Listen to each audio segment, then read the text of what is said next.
failure feels horrible. Oh my gosh, yes. I associate it with shame. Yeah, oh, absolutely. Just There's a lot of shame that's in failure. it stings really bad. I am so afraid of that shame feeling that I just want to move past it. And I'm just realizing this even like now. I know that feeling.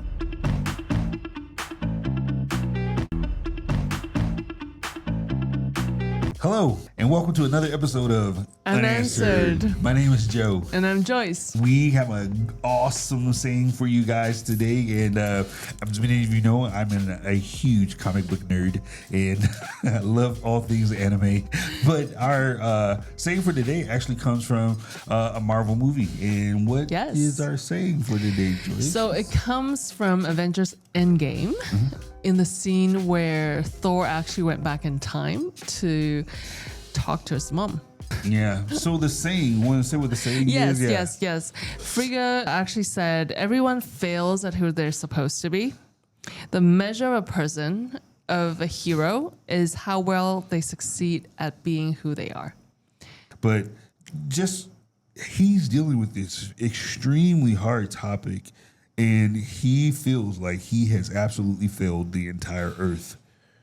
Yes, but I think it goes deeper than that. I think that's why what his mom said impacted him so much. Because I think essentially he is feeling that he has failed at who he's supposed to be. Well, yeah, that's what I was going to get to. You like the failing half of the earth is just the icing on the cake of everything. Yeah. That he would, because if we make the list, right? Yeah. He's supposed to be the defender. God of Thunder. Yeah, he's supposed to be the god of thunder. Well, he is the god of thunder. He's supposed to be the defender of Asgard. Yes. Asgard at this point is destroyed, Yes. right? You have this huge, like, I don't know if you would call it a blessing, curse, whatever, that has been put on Mjolnir that whoever wields this will hold the power of Mjolnir if they be worthy. Yes.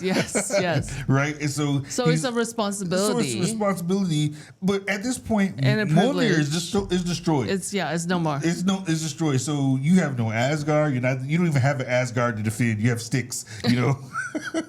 You have no Asgard to defend. You have the God of Thunder, not really. You only have one eye because one eye's been taken out, right? This guy is just like, I mean, there's a number of L's that he's gotten, like loss after loss after loss after loss. And so right now he's just kind of in that space. Yes. In that space where this fight with Thanos, I think it took him over the edge where he's like, because then he lost half of everybody. Yeah. And it's like half the world. It's crazy. Yeah. And that's where this phrase comes in. I think that phrase is actually genius that she says to him, which is, everybody fails at who they're supposed to be. But the measure of a person, the real measure of a person, of a hero, is how well they succeed at being who they are. And this changes everything. Because in that, I think there's so many aspects of it. First of all, is in this phrase, Frigga acknowledges the truth.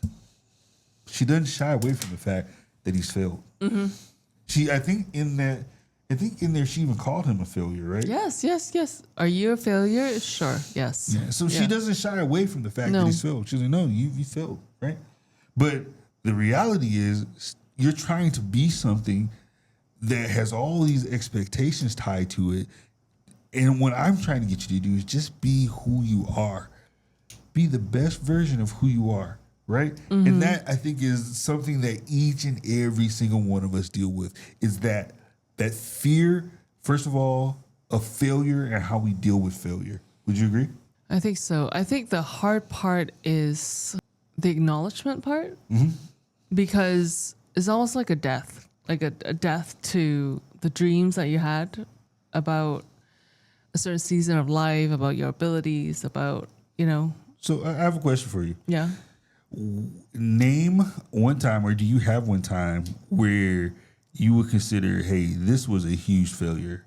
Like, I missed it. I tried and I missed it at this point. This was, there's no, and whether it took me into a pit or not, but just, I missed it on here. I failed. So I've been to many pits, but I don't know if there are any perfectionists, friends out there, you might relate to what I have to say. Failure feels horrible. Oh my gosh, yes.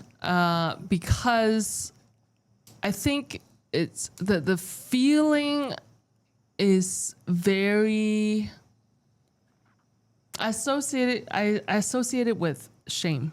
Yeah. Oh, absolutely. Just There's a lot of shame that's in failure. I and would for agree. Yeah. a perfectionist, it stings really bad.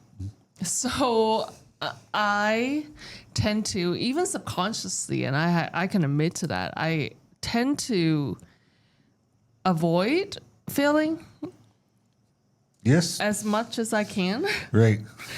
And so, but the way I do it is I try to do an excellent job at So you're trying to be a whatever. perfectionist at everything. Yes, at everything. But then But then you wind up feeling at that. yes. At some point you would realize, shoot, I fail at that. Like it's impossible. And so I realized that perfectionism is an illusion. So what I end up doing is I would reframe in my mind what success looks like. But that took a long time. And I think I'm still trying to work through it. Right. So you're getting to the answer, but you're getting to how we fight it. But hold on. Let's go back and dig into that failure aspect. Okay. Because that's what we typically do is just skim over that. But let's that's move right my past point. That's my point. And people who are perfectionists would relate to what I'm saying because I am so afraid of that shame feeling that I just want to move past it. Well, I know that feeling, right? Joyce, and you probably know this, and I'm just realizing this even like now. You know that I hate playing cards, right? I hate playing card games, right? Yeah. Other games, but I hate playing card games. And I think the reason why I hate playing card games is because I'm so competitive. I don't like losing. I don't like the feeling of losing. This guy is so annoying because like sometimes our daughter wants to just play a normal card game with us. I'm like, yes, let's play. Like, two people is no fun. Like you have to have ideally 4, but at least like 3, so you kind of like. I don't like playing card games. I'm like, let's play something else.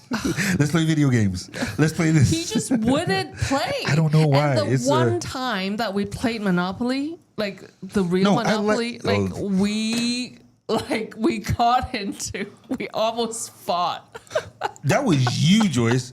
Me and Because both he me can't. and Lele were you could not handle it. No. Wait. He cannot handle it. I need to because go he get my can't daughter and bring her on handle camera at this moment losing. because somebody not in this area. No, it Somebody was you. wait. Somebody that was I'm going to go get my daughter right now, okay? Because you are not remembering this correctly, Joyce. You are not remembering this correctly. Joyce, I remember. you are not remembering this correctly. I promise you are not remembering this correctly. Oh my gosh. Game. Like she was over there trying to fight over the game. She was getting upset. And I'm like, what are you doing? And then they were like trying to gang up on me, and then when I started winning, then she was like getting. I'm like, what the heck is going on? Like, and even my daughter said something to you about it. Okay, he's in the room. Hold on. When we were in Thailand and we were playing the Monopoly, and mommy got mad, right? Yes. Thank you.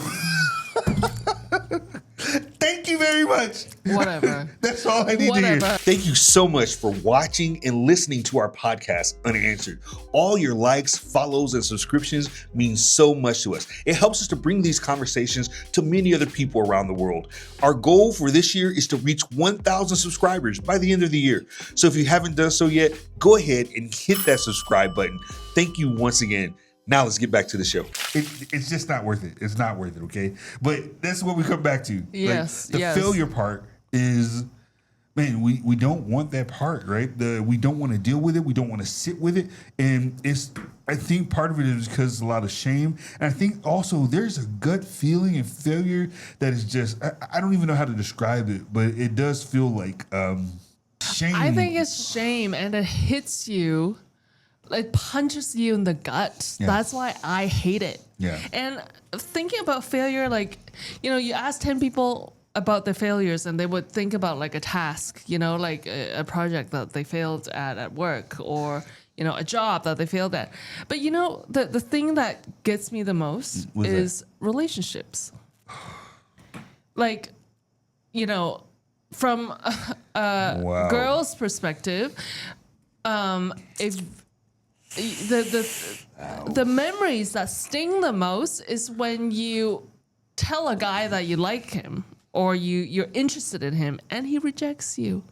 Like that, to me, it registers as failure.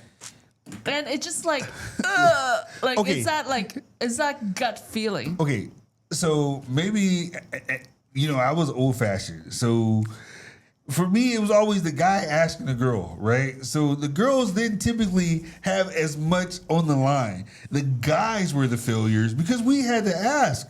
We had to and we put ourselves out there. Yes, right? Supposedly, but I think when I was younger, I'm a lot more of a control freak, and I used to like guys that are not good for me. Yes. And what did I say about me? They would never be the gentleman and take the first step. Right, so after a while, I don't like being in this limbo. Mm-hmm. So I want to know. Yeah. So I would, hint and hint and hint. And when those hints are dropped, but they weren't picked up. Right. There's no response. Then I would make it so obvious. But I think what I would do is I would force them into a corner. Oh, wow. And that's never a place where you want a guy to be. Yes. And then... not in a relationship anyway. And then I would never get the kind of answers that I want to get. I can understand. And so but now it doesn't affect me as much, but I remember that feeling. Right. Like before I met you, before we have a good marriage, like before I've learned more about myself and before I'm more secure in who I am, mm-hmm. I feel like that was the main source of my shame. Wow. Well, I've had those same feelings, and some of them have been tied to relationships. Many of them were tied to relationships and things of that nature.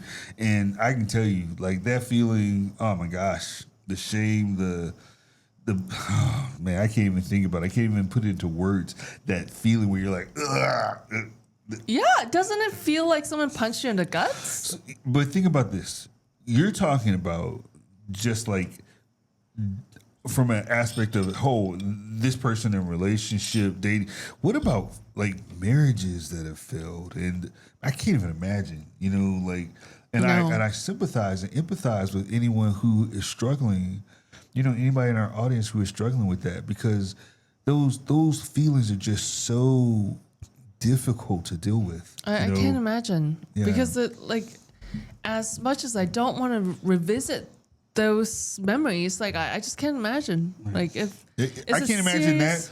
I can't imagine in that aspect. But then after you shared everything, after you like how many times do I have to magnify it? Yeah, like that shame. I thought it was unbearable already. Yeah. You know what I'm saying? And that's what we need to talk about is how do people go on? How do we combat that type of failure? How do we come against, or how do we defeat that type of failure? How do we defeat the shame? How do we I wish there's a universal answer. Well, here's my 3 steps to ending failure. First, don't fail.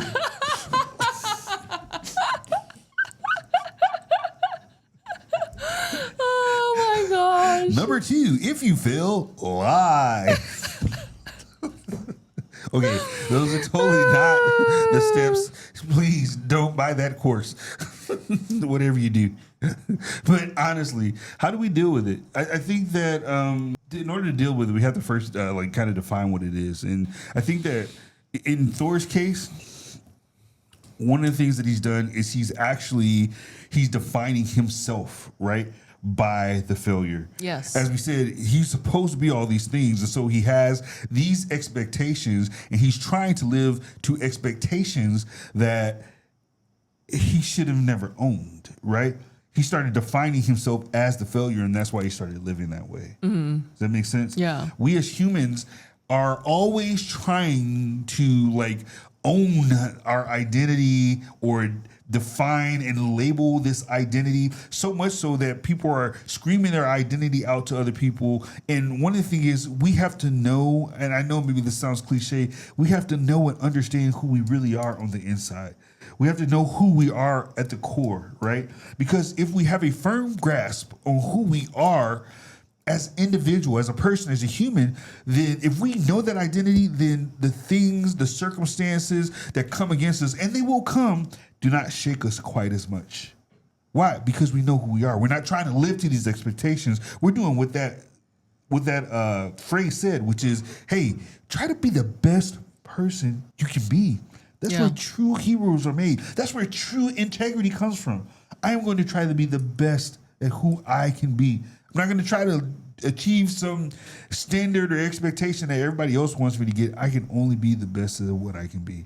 So that's one of the first ways is knowing my identity, knowing true. And if another thing, if I know my true identity, I don't have to scream it out to everybody else. Right? Because it's something that I know. I don't have to have everybody else know it because it's something I keep close to myself. And so then when I do fail, it's not going to rock me to the core because I know my core. Yes. You understand what I mean? So on the whole identity piece, I think a lot of people talk about that. Mm-hmm. And it's become so cliche that I don't know if we really, I think we gloss over the meaning or we misunderstand it. What is an identity? Like, and what constitutes knowing our own identity? Because I think we confuse this term or we use this term in very loosely these days. Mm-hmm. Right. And there are, and we talked about this in the love episode, actually. Right. Love is Blind. We talked about our core values versus preferences. And I think I'm going to come back to that because core values is basically our identity is made up of our core values, right? It's at the center, yeah. And I would say our identity also includes our values and our purpose, like our reason, mission statement for us for our lives. Yeah, the reason that we are here on Earth. So this is as a company, you'd have your value statement and your mission, or your vision statement and your mission statement. Mm-hmm. This is what we're talking about. Yes. This is our vision statement and our mission statement. Yeah, why are we here? Yeah. What is the purpose that I serve? You know, and I think our culture has encouraged us to look inward. And I don't think that's wrong per se. I think we have to look inward to a certain extent. But I think if we continue to look inward like forever, it would create another beast. Well, I agree with you because then we are always creatures of extremes. And if we focus on one thing for too long, it becomes an extreme. Yes. It becomes excessive. Yes. Right? And so focusing only on myself, focusing only on the inward becomes selfish. Yes. And then I create another beast, a different kind of beast. Right. And we could never find our mission just looking inside of ourselves. So inward focus, let me say it this way, maybe this works. Inward focus should lead us to outward action. Yes. Oh, I like that. That's good, I like right? that. Yeah. Let's coin it. Okay. Inward focus should lead us to outward action. Yes. Right. And that becomes our mission, like our purpose. Right. And that outward action is not just about serving myself. No, because like we only need so much. Right. And we're always here. We're made for for a greater purpose, for a bigger purpose, you Right. know, bigger than ourselves. Absolutely. And Absolutely. so I think that's essentially what Frigga is challenging Thor to think about. Right. Right? Everyone fails at who they're supposed to be. Right. Like, kind Right. of the subtext is like, you know, all these labels that people are throwing at you, you're going to fail because no one can live up to all of that combined. Right. But the measure of a person, of a hero, is how well they succeed at being who they are. And that talks about integrity. Yes. That talks about that inner core. That talks about character. That talks about honesty, like yes. facing yourself in the mirror, Yes. Oh, having the courage Oh, yes. to face yourself in the mirror and look at all the wrinkles and all the blemishes and accept yourself, Own it.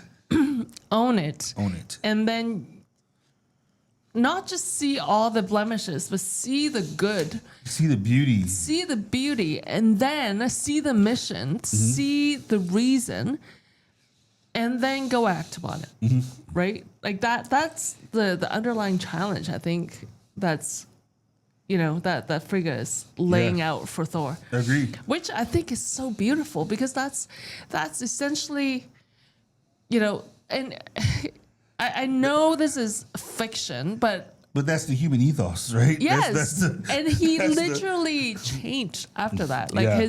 his whole appearance changed, His his whole demeanor, demeanor, right. and his whole outlook to life totally changed. Right. It shifted. it changed. And I think that's one of the ways, as we said, is that inward focus that leads to outward action, right? Not just inward focus, but inward focus that leads to outward action. And then I think another way that we combat a failure is I think we have to have, bear with me, I think we have to have safe places where we allow people to fail. Like we have to I want to be careful how I say this, but at some level, we have to redefine failure. What do you mean? Okay, let me give you a perfect example. A baby, when it's walking, when it's learning to walk, right? When the baby is trying to walk, the first time it falls, you don't see people be like, wow, he just didn't want it enough. I mean... The baby? Yeah, nobody's like, wow, this baby, he should have done it. He just doesn't have the desire. You know? No, they just look at the baby and was like, get back up. They keep telling, as many times as he fails, they keep telling him to get back up. Why? Because they know that this baby has the capability to walk. And so they're going to keep encouraging him to do that until he can do it successfully, right? Yes. He's been given a safe place, a safe space to be able to do that. Now, of course, we can't do that exact thing, especially in the business world, where we're just letting people fail all over the place. But we do have to redefine and give people safe places, safe spaces in which they can try things and even be able to fail. And that's why we have like mentoring relationships and things like that, where we do OJT, on the job training things, so that people have these safe spaces to be able to try things, but also be able to fail. Okay, yes, now do this. That's how you learn. But if we look at it as, oh, you failed, you're done, that's not teaching anybody anything. Right? And they've not been given a place to be able to, and I feel like, especially within business world, that has to change. Yes. Because here's reality. If you have a place like this in your place of work, if you've ever been in a place where you've had a manager who has seen you failed and in spite of your failure chose to encourage you, yes, told you about your failure, but chose to encourage you and gave you the safe space and then drove you on till you succeeded, you're sold for that person. Yeah. You're sold for them. Yes. And I think that's what we miss, is that we're in the perfectionist mode. Yeah. Right? Where it's like, no, perfection, that we miss the person. Right? But so this is, I think, as you were talking about this, it just reminds me of our modern day lifestyle. It's actually, I think a lot of us are guilty for this, because we make no space for failure. When we plan out our week, our month, our year, our 5-year plan, or we make no space for failure. So when failure actually happens, it's devastating. It's devastating. Yeah. It's inconvenient. We want to get past it as soon as possible, and we get rid of the people who repeatedly fail because they have become an obstacle. They become an inconvenience. Yes, that's what I said. It's inconvenient. Yes. So even I think about as a mom, how many times have I gotten mad at? I try not to, but it's still so hardwired in me to be efficient, to get through the day. How many times have I gotten mad when she spilled something or did something wrong? Like the feeling is real because I have made no space for failure. But there are also times when I'm less stressed. I don't have the day packed to the gills, and something like that happens. Something spilled. Something. I give a perfect example. Yeah. Yesterday we were at the coffee table, and I was sitting there. I asked to hand me a tissue. She went to hand it to me. There's a glass bowl sitting there. Crashes on the floor. It's broken. She looks at me. She's like, "Oh no!" And I'm like, "What's the problem?" Like, it's a glass bowl. Clean it up. Like, I didn't flinch. And she was like, "Okay." And I was like, and she comes back. I was like, "Hey, you got to make sure that you're paying attention to your surroundings when you go to pick, because that." And then it was all good. But the next time she came back, she was like, and I know the next time that she goes to get a tissue or something, she's gonna remember that. Why? Yes. Because it was a safe space for her to fail. Yes. Right? I didn't go, "What'd you do? How dare you? You have the audacity. My grandmother gave me this bowl." See, that's why we don't have expensive bowls in the house. It's like, this bowl has been passed down for generations. No, we're not doing that. No. Like, you're so much more important than the bowl, okay? Like, it's a bowl. Who cares? Would you say that the antidote to failure is acceptance then? Is it acceptance or is it acknowledgement? I don't know. Well, if I say I accept failure, that means I'm accepting a standard, I think, right? Acknowledging failure is saying, yes, I see that you failed, but I'm not accepting it. I'm going to challenge you to do more, right? But I've given you a safe space to have that challenge and a safe space to go forward. Does that make sense? Yeah. I think that's very interesting. I think we got to probably think of that a little bit more. What do you guys think? What is your relationship with failure? I think it's very paradoxical. I don't think we've landed on an answer. But which is why it's called unanswered. Yes. We all know that failing is a part of success. It's part for the course. Right. But we don't want it because it stings too much. But on the other hand, we want it because we want to eventually succeed. So it's kind of like we want it, we don't want it, we don't want it. It's kind of this paradoxical relationship. It is? Yeah. So I don't know. Tell us what you think. Let us know what you think about failure. Let us know, have you had the experience or that feeling that we talked about, that failure? And what do you think about some of those phrases that we said? What is it? I just forgot what it was. It was so good. Frigga? No, the inner... Look inward. Inner focus. Inner focus should lead to outward action. Yeah. Yes. Or something. It was something to that effect. Let us know what you think. I'm going to have to go back and watch this video myself. So hopefully you will watch it as well. Okay. Go back and watch it. Let us know your thoughts on it. Love to leave your comments. Please, if you haven't subscribed yet, go ahead and subscribe. All right. And follow us on your favorite social media platform. We are on YouTube, Instagram, TikTok, X, LinkedIn, and Facebook. Thank you so much for joining us for another episode of Unanswered, where we love to think, question, and connect. And we'll see you next time. Bye. Bye-bye.